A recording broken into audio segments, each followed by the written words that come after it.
Mi bolj kot ne, zdaj, da bi kakšne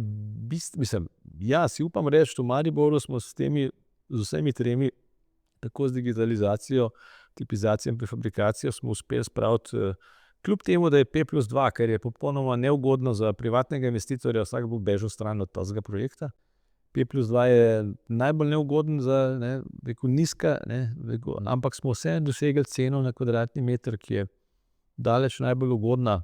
tam okrog 1700 € na kvadratni meter, skupaj z zemljišči, komunalo, vse, s tem, da je to urejena, ne, soseska, z vso infrastrukturo, s parki, ni to samo neki blok, ne, brez vse te,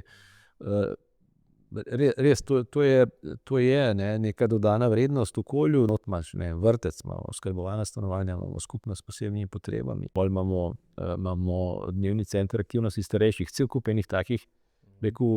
dodatnih aktivnosti, nekaj trgovin, ne, ki smo jih pač tam noter, v to sosesko vklopili, in kljub temu je cena kvadratnega metra stanovanja sorazmerno ugodna, ne. Tako da se, ne, da se, ni pa vedno tako, no.